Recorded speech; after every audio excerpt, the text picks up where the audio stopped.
안녕하세요. 문화일보 구독자 여러분 반갑습니다. 전 이번에 국민의힘 당 대변인으로 활동하게 된 전 EBS 영어 강사 레이나 김혜원입니다. 반갑습니다.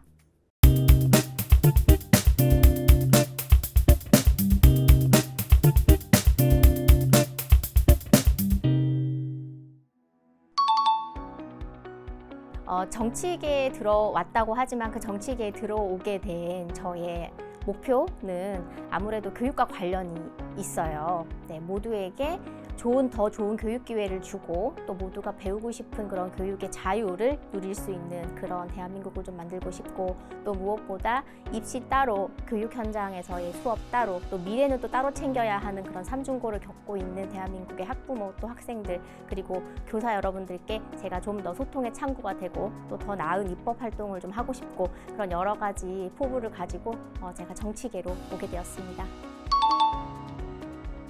네, 주요 현안들이 매일 이제 쏟아지잖아요. 요즘은 정말 하루에도 여러 가지들이 많이 터지고 있어서 그런 현안들에 대해서 당의 목소리를 또 대변하기도 하고, 거기에 이제 논평이라고 하는 것이 객관적 사실 플러스 우리 당은 이렇게 생각한다라는 그 가치 판단까지 들어가야 되기 때문에 그런 글쓰기 활동도 매일 또 수시간씩 하고 있습니다.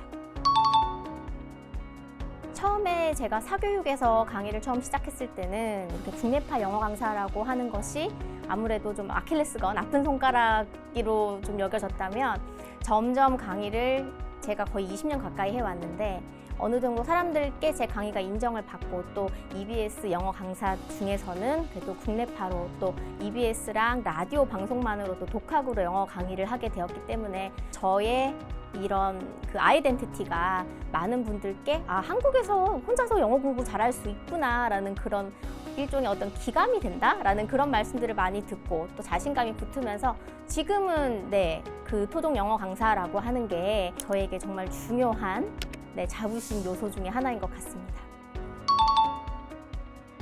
제가 첫 해에 가르쳤던 제자들이 이제 30대 초중반, 34, 그렇게 이제 나이가 들면서 여전히 연락을 좀 하고 지내는 제자들이 많아요. 이제는 뭐 누나, 같이 늙잖아 이렇게 농담도 하고 하는데, 이제 그 친구들을 바라보면서 그때의 그 수험생의 시기가 정말 수많은 아이들이 입시 문턱을 두드리지만 그때 생각했던 그 지식들과 생각들, 가치관들이 직업 세계로 얼마나 연결되느냐를 살펴보면 좀 허탈함이 사실은 많았어요, 그동안. 그리고 또 그 당시에 정말 치열하게 공부를 할 때 이게 인생의 전부인 양, 어떤 다른 탈출구나 다른 옵션은 없는 것처럼 늘 이것만이 정답이고 이렇게 해야 네 인생은 성공할 수 있다라고 직언을 할 수 있는 그런 자리에서 살았는데, 스스로는 좀 현타 아닌 현타가 왔었죠. 정말 아이들이 이게 전부인가. 그래서 교육 시스템을 고쳐야겠다라는 생각이 정말 많이 들었어요. 그래서 30이 넘은 제 제자들하고 가끔씩 또 이제 만나는데 그 친구들 이야기를 들어보면 이제는 좀 달라져야 되겠구나라는 그런 시대의식이 저를 정치계로 불러낸 것 같습니다. 사실 출마를 목적으로 당에 입당을 했던 건 아니었고요. 날짜상으로 봐도 인재 영입이 되고 난 다음에 입당을 했어요. 그때 제가 아주 존경하는 그 삐뽀삐뽀 소아과 저자이신 하정훈 선생님께서 먼저 인재 영입이 되셨는데, 그분께서는 출마는 하지 않고 이런 정책에만 참여를 하시겠다라고 하셔서 제가 딱 그분을 보고 나도 그러면 교육 정책 파트에서 좀 일을 해보고 싶다. 왜냐면 교육은 여당만이 할 수 있는 거예요. 교육부가 있으니까. 그래서 다 자연스럽게 이제 국민의힘에서 교육 정책에 공약 개발을 하는 일을 해보고 싶다라고 했었고, 그렇게 인재 영입이 됐었는데 그거 하나만 생각을 했지 그것들이 이제 일으키는 여러 가지의 효과에 대해서는, 파장에 대해서는 제가 생각이 짧았죠. 그래서 강의가 좀 다치고 또 수강생들이 피해를 보는 일이 발생을 했었는데, 그날 인재 영입 발표를 하고 나서 그날 저녁에 한 2시간 정도 뒤에 방송국에서 바로 전화가 왔었고, 방송통신위원회 심의를 또 해야 되기 때문에 일단은 강의를 닫아놓고 결정이 날 때까지 어떠한 입장 표명도 하지 말고 무조건 기다려라라고 좀 부탁을 하셔서, 그래서 아무 말도 못하고 어떠한 해명도 못하고 강의는 강의대로 닫힌 채로 8일 정도가 흘렀고, 그때 이제 제자들한테 정말 너무 미안했죠. 개인적으로는 어떤 교사나 공무원직도 아니고 정규직도 아니고 강의를 하나하나 이제 강의별로 우리가 계약서를 쓰고 진행하는 일종의 프리랜서처럼 제가 EBS에서 오래 일을 했기 때문에 그런 개념이 좀 제가 없었던 것도 어쨌든 다 모든 게 다 제 불찰이기 때문에 억울하다기보다 그때 그렇게 좀 불편을 드린 만큼 2배, 3배 더 열심히 교육 정책을 위해서 일해야겠다. 그렇게 제가 생각을 하고 있습니다. 우선은 전략공천으로 제가 정말 친구 한 명 아는 사람 없는 동네에 전략공천을 받아서 갔어요. 일종의 자객공천이라고도 그렇게 이제 또 표현이 되더라고요. 그 지역에 5선 하셨던 국회의원이 이미 계셨기 때문에 그분의 대항마로 전혀 정반대의 후보를 내세우겠다라는 게 당의 전략이었는데 막상 그분께서는 공천을 못 받으셔서 또 그 지역에는 또 저처럼 이제 젊은 분이 오셔가지고 이제 의원으로 당선이 되셨죠. 저는 그때 아무래도 당에 오래 또 몸담았던 사람이 아니었고 그 얼마 전까지도 교육 현장에 있던 사람이었기 때문에 어떤 정당의 어떤 가치관을 많이 공유한다거나 좀 쉽게 풀어드리면 뭔가 전투력이 막 있고 쌈딱이 기질이 있고 그런 정도는 아니었어요. 그래서 그 상대 후보랑 어떤 행사를 가면 인사 한마디 하고 싶어서 미리 가서 기다리고 있잖아요. 빨간 잠바, 파란 잠바. 근데 서로 쳐다보면서 우리는 왜 이렇게 있을까라는 생각이 되게 많이 들었고 승패에 관계없이 나중에 삼겹살에 소주 한잔 하시죠. 개인적으로는 그렇게 말도 나누고 했는데 제가 생각할 때 저의 패배 요인이라기보다는 그냥 그 상대방을 뵀을 때도 존경할 만한 분이다라고 저는 솔직히 생각이 들었어요. 네, 이타적인 삶을 또 많이 살아오신 분이시고 해서 그분이 되어도 오산시에 좋은 일을 많이 해주실 것 같고 해주셨으면 좋겠다라는 생각도 솔직히 했었습니다. 우선은 정치를 전혀 모르고 의병처럼 그냥 뛰어들었던 선거였어요. 캠프나 선거 공식도 전혀 모르고 그냥 맨몸으로 차 하나 끌고 그냥 오산시청 이렇게 내비게이션에 찍어서 가서 많은 분들의 도움으로 어떻게 저렇게 선거를 치러냈고 그때까지 그 당시에 그 비대위 지도부와 라포가 있는 관계는 솔직히 아니었습니다. 저는 이력서를 써서 당의 정책에서 일을 하고 싶어서 들어온 거였지 누구를 잘 알아서 누구의 사람으로 당을 들어온 건 아니었어요. 그러다 보니까 지도부가 바뀌고 지금 이 새 지도부에서 대변인을 맡는 거에 대해서 좀 고민이 많았느냐라고 여쭤보신다면 그런 고민은 사실은 없었고요. 다만 지금 저를 비롯한 다른 대변인 분들이 정말 오랫동안 기자 생활하신 분, 언론인 출신, 그리고 지금 MZ세대 우리 박민영 대변인처럼 통쾌한 사이다 같은 분도 계시고 그래서 제가 가스 민영수라고 별명을 붙여줬어요. 가스알명수 같다. 근데 그런 정말 기라성 같은 대변인들과 함께 제가 어떤 저만의 고유한 목소리와 컬러를 낼 수 있을까에 대한 그런 고민을 솔직히 많이 했죠. 세상이 지금 정말 빠르게 변하고 있잖아요. 네, 얼마 전에 서울대에 유기준 교수님 팀에서 2090년에 미래사회 계급의 전망표 혹시 보셨나요? 그 피라미드를 보면은 경악을 금치 못합니다. AI 관련된 지식과 어떤 사업을 하고 있는 사람들이 10만 명 중에 1명, 그리고 또 그 밑에 계급이 연예인이나 정치인, 근데 그 밑에는 인간이 아니고 AI, 나머지는 다 단순 노동을 하는 사람들이 10만 명 중에 99만 9,997명이 되죠. 네, 그렇게. 그래서 그런 도표를 보면은 과연 이런 세상에 다양한 새로운 어떤 삶이 펼쳐지는데 그게 우리 교육이 얼마만큼 준비를 시켜주고 있냐라고 물어본다면 지금 우리의 633 학제는 50년대에 만들어진 거고 지금 70년이 넘었어요. 근데 그런 정말 모던 타임즈를 연상케 하는 거대한 톱니바퀴처럼 돌아가는 그런 거대한 어떤 시스템, 교육 시스템 안에 이 현재를 살아가는 아이들이 여전히 거기에서 그 쳇바퀴를 돌고 있단 말이에요. 대수술이 필요해요. 그런데 역대 새로운 정권이 또 들어서고 또 새로운 교육 수장이 또 인선이 되고 할 때마다 새로운 교육 정책을 또 내잖아요. 그런데 교육 현장의 목소리나 또 여러 가지 그런 설명회나 공청회를 통해서 충분히 공감을 일으키지 않은 상태에서 무리하게 정권 초에 밀어붙이듯이 시작을 하다가 탈이 나는 경우가 정말 많고 정권이 바뀌면은 또 시대가 바뀌면은 있던 정책 중에 필요 없는 것들은 깔끔하게 폐기를 하고 그 위에 새로운 정책을 얹어야 되는데 이거는 정책을 계속해서 벽지 위에 새벽지 계속해서 벽이 점점 좁아지면서 벽지만 이만큼이 쌓이게 되는 바닥도 그렇게 공사를 하잖아요. 공사비 아끼려고. 그게 교육 현장이 지금 그렇거든요. 그러면 선생님들 입장에서는 잡무만 늘어나고 학부모님들 입장에서, 학생들 입장에서는 교육 정책이 계속해서 바뀌는데 그전 정책과 플러스 새로운 정책이니까 계속해서 사교육의 어떤 컨설팅에 의존을 하게 되고 너무나 복잡하게 이 교육이 돌아간단 말이에요. 그래서 이런 부분들은 정말로 심플하게 가야 되지 않나라고 생각을 하고 있습니다. 아쉬움은 정말 많았어요. 부처에 이렇게 일을 하러 가면은 이렇게 공직을 원래부터 행시를 보시고 들어오신 분들, 우리가 늘공이라고 하잖아요. 그 늘공분들이 계시고 우리 같은 사람들은 어공으로 정무직으로 이제 들어오면 그 안에서 정말 촘촘하게 시스템화되어서 돌아가는 그 거대한 교육부라는 부처 안에서 전혀 교육받지 못한 어공이 들어와서 분위기 파악하고 또 라포 형성을 하고 그분들께 최대한 부담을 덜 드리면서 뭔가 또 현장의 목소리를 전달해서 새로운 정책을 인큐베이팅을 하고 이런 데에 시간이 사실 좀 오래 걸리더라고요. 제가 해보니까. 그런데 이제 좀 알 것 같고 열심히 해보고 싶다라는 그런 생각이 좀 들고 있고 조금씩 해나가는데 또 이렇게 정권이 바뀌고 해서 또 그런 부분들은 좀 아쉬운 점이 있고 또 무엇보다 아쉬운 거는 정책이라고 하는 게 이제 바름업으로 저는 돼야 된다고 생각을 해요.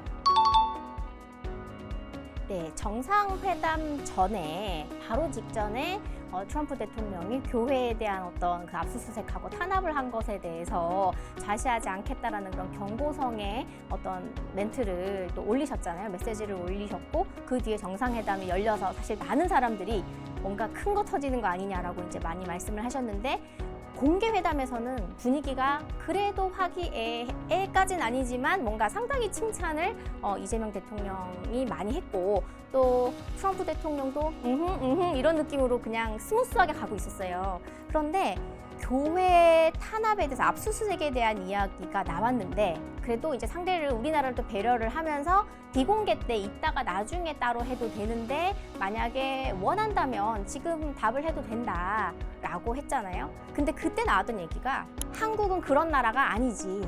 내가 분명 실수한 걸 거야. 요렇게 이제 해석이 됐어야 되는 건데 그 전에 이미 물증, 심증 같은 게 있는데 상대를 공격을 할 때 여러 가지 방식이 있잖아요. 네, 그러면 분명히 제가 알고 있는데 사실을 이미 첩보를 들었는데 왜냐면 인텔리전스로부터 보고받은 바가 있다고 얘기를 했음에도 불구하고 현장에서 그 표현을 누가 귀띔을 해주지 않았거나 대통령에게 아니면 이재명 대통령이 그 부분을 못 들으셨을 수도 있겠죠. 네, 아무래도 영어로 얘기를 하니까. 네, 그 얘기를 하면서 정보당국으로부터 들었는데 압수수색을 했다고 하더라. 네, 그런 일이 한국에서 일어나면 안 되지. 한국은 그래. 한국이 절대 그런 나라는 아니지. 내가 뭔가 오해한 걸 거다라고 하는 것은 오해했다? 미안, sorry. 이게 아니라 한국이 그랬다고? 니들 진짜 교회를 탄압해? 그러니까 일종의 경고를 날린 건데 그거를 I'm sure 이라는 표현을 썼다고 해서 응, 난 확신해. 나는 오해가 풀렸어. 이렇게 지금 직역을 해버린 건데 네, 문맥은 그게 아니었죠. 문맥과 이전 상황까지 다 포함을 해서 좀 우리가 어느 정도 맥락을 가지고 의역을 해야 되는 부분이 바로 이 파트였잖아요. 그러면은 그 전에 트럼프 대통령이 올렸던 그런 발언 같은 것들을 가지고 종합해서 그 문장을 해석했더라면요. 설마 한국이 그랬을 리가 어떻게 하다 한국이 저렇게 됐지? 라는 그런 해석이 나와야 맞는 거였는데 그렇게 만약에 강유정 대변인이 그렇게 이야기를 했다면 과연 국내의 이 지지율은 어떻게 됐을까요? 합의문도 필요 없을 만큼 잘된 대화였다. 그리고 뭐 피스메이커, 뭐 페이스메이커 얘기하고 노벨 평화상 후보가 될 거라는 어떤 그런 식으로 앞에서는 화기애애했지만 비공식장에서 저는 여러 가지 이야기가 오갔다라고 확신을 합니다. 의전도 못 받고 나갔습니다.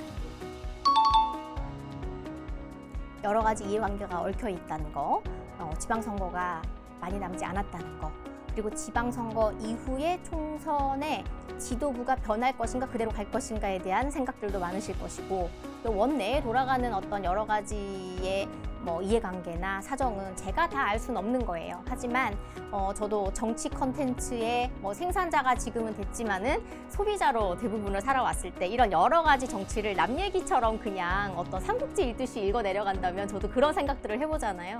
지금 가장 중요한 거는 일단은 내부 통합이고요. 리더가 이런 힘을 갖고 있다라는 그런 비전을 제시하거나 혹은 힘을 과시를 하면 사람들은 모여서 뭉쳐서 같이 나아가게 되어 있는 거예요. 장동혁 대표님께서 또 당대표가 되셔가지고 당을 열심히 이끌고 계시는데 원내에 입성하신 지가 아주 오래되신 분은 또 아니고 선수가 많지는 않기 때문에 원내에 계시는 분들도 또 그렇고 또 당원분들도 그렇고 일부는 여전히 물음표인 분들도 계실 거예요. 그래서 당을 얼마만큼 하나된 목소리로 강하게 그립감을 가지고 통합해 내느냐에 따라서 장 대표님의 지지율도 당 지지율도 저는 같이 올라갈 거라고 생각을 하고요. 물론 더 더디게 올라갈 거라고 생각해요. 왜냐면은 지금 입법도 저희 거의 무방비로 지금 당하고 있잖아요. 필리버스터 말고 장애투쟁 말고 할 수 있는 게 뭐냐. 그럼 사실 너무 절망적인데 너무나도 대한민국 이 헌법 역사상 유례 없는 일들이 지금 너무 많이 벌어지고 있고 정치에 전혀 관심이 없는 분들도 지나가면서 뉴스를 봤을 때 진짜 이게 대한민국에서 일어나는 게 맞는가? 그런 생각들을 하시는 분들이 계실 때 그 물음표를 낼름 우리가 빨리 캐치를 해서 구호를 외치고 또 메시지를 내고 또 중도분들도 합리적으로 생각했을 때 그래 이거는 국힘 말이 맞지 라고 하게끔 해서 계속 지선 전까지 한 분, 두 분 모시고 오는 걸 하려면 일단 우리가 내부적으로 결속이 돼야 되고 두 번째로는 이슈에 대해서 바로바로 기민하게 반응할 수 있는 그런 홍보나 아니면 메시지 관리 역량도 지금 키워야 할 필요가 있다라고 생각을 합니다. 대한민국의 건국은 저는 보수의 가치 위에 세워졌다고 생각을 해요. 근데 그 가치가 아무리 세상이 빨리 변한다고 해도 자유민주주의, 시장경제의 가치는 변하지 않거든요. 근데 지금 그게 위협을 받고 있고 법치국가로서의 위상도 흔들리고 있습니다. 그래서 이런 여러 가지의 대한민국의 건국 그 자체, 에센스를 우리가 계속 잊지 않고 꽉 쥐고 미래를 향해서 나아가야 된다고 생각을 해요. 그런 부분에서의 보수 정당이 되어야 된다고 생각을 하고 지금은 거의 건국전쟁 시기처럼 우리가 애국심을 가지고 좀 투철하게 싸워야 할 때라고 생각을 하고 또 한편으로는 지금 우리가 40대, 50대 분들한테 많이 좀 약한 당이잖아요. 하지만 또 한편으로는 1020, 30에겐 또 강세인 당이에요. 그분들이 이제는 40대, 50대까지 갈 거라고요. 그래서 우리는 좀 더 젊은 당이 되었으면 좋겠다. 미래를 보고 10년 뒤를 보고 또 미리 씨를 뿌릴 수 있는 그런 당이 되어야 된다고 생각을 합니다. 최근에 제가 되게 감명 깊게 봤던 그 트럼프 대통령 과거 6년 전에 연설을 보다가 제가 소름 돋는다라고 생각했던 부분이 하나 있었는데 좀 공유를 드리고 싶은데요. 두 문장이에요. Socialism advances under the banner of progress, but in the end it delivers only corruption, exploitation, and decay.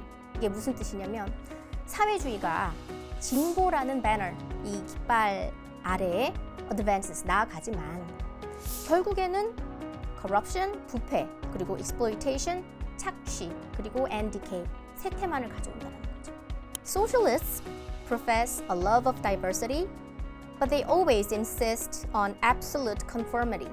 이 사회주의자들이 언제나 주창하는 것은 a love of diversity, 다양성을 사랑한다. 네, 그래서 레인보우가 떠오르실 거예요. 그죠? 네, 무지개. But 하지만 they always insist on, 근데 언제나 강요하는 건 뭐냐면 absolute, 완전한, 절대적인 conformity. con 그러면 뭔가 하나거든요. 하나로 뭉치는 거. form, 형태가 같은 거니까 획일성이 되겠죠. 저는 이게 교육 현장에서 떠오르더라고요. 꿈에 따라서 다양한 교육 기관에서 내 교육을 받을 권리와 자유가 있는데 획일화된 시스템 안에 아이들을 가두려고 한다는 거. 네, 이중적이죠. 모순적이고요. 이 두 가지가 떠오릅니다. 대답을 하면 너무 속보이는데 장동혁 수석 원내 대변인. 왜냐면 그때 제가 장동혁 지금 대표님이 어쩌면 대권 주자가 될 수 있겠다라고 생각을 했던 게 예전에 2024년에 전당대회 때 그때 정말 인기가 많았었어요. 좀 현장 활동들이 우리 지금 국민의힘 TV에 보면 유튜브 쇼츠로도 많이 나와 있고 한데 회자가 되는 그런 재미난 장면들이 정말 많았어요. 연설문을 보좌관에게서 못 받았는데 연설문 없이 그냥 하겠다 했는데 정말 역대급 연설이 나오고 이런 여러 가지 것들도 전 정말 인상적이었고 또 원내 수석 대변인으로 활동을 하셨을 때도 그분의 이 말씀은 어렵지가 않아요. 그래서 대중들에게 소화되기가 너무나도 좋은 형태의 대변인으로서의 역할들을 해주셨고 하지만 그 안에 중요한 내용이 다 들어가 있는 힘있고 쉬우면서 명쾌한 그런 논평이나 또 온마이크를 해주셔서 롤모델이다 하면은 장동혁 대표인 것 같습니다. 처음 봤던 그 모습 그대로 끝까지 가는 사람이구나라는 일관적이고도 또 합리적이고 또 모든 국민들께 저 사람은 그래도 좀 신의가 있고 보수의 가치를 잘 생각하고 있는, 간직하고 있는 양심적인 사람이다라는 그런 정치인으로 기억이 되고 싶습니다. 네, 문화일보 구독자 여러분, 한가위를 맞아서 지금까지 계획해 오셨던 많은 것들이 또 중간평가가 되고 또 오랜만에 가족분들께서 다 모이셔서 담소를 나누고 또 그간의 이야기들을 나누는 그런 대화의 장이 열릴 겁니다. 저희 국민의힘이 참 여러 가지 면에서 실망을 드린 부분도 있고 또 앞으로 열심히 해보겠다라는 그런 각오의 메시지들도 많이 내고 있는데요. 이것저것 다 그냥 소탈하게, 진솔하게 가족분들끼리 대화를 해주시면서 그 끝에는 결국 국민의힘은 국민을 위해서 열심히 싸우고 또 국민을 위해서 열심히 해보려는 당이구나라는 그런 결론을 내어주신다면 정말 저희가 그 뜻 받들어서 앞으로 더욱더 매력있고 또 힘있고 또 무엇보다 우파 정당으로서의 강인하고도 그리고 또 합리적인 면모를 여러분들께 유감없이 발휘하면서 많은 사랑받는 그런 당이 되도록 열심히 노력하겠습니다. 즐거운 한가위 보내시고요. 맛있는 음식 많이 드시고요. 네, 앞으로 자주 찾아뵙도록 하겠습니다.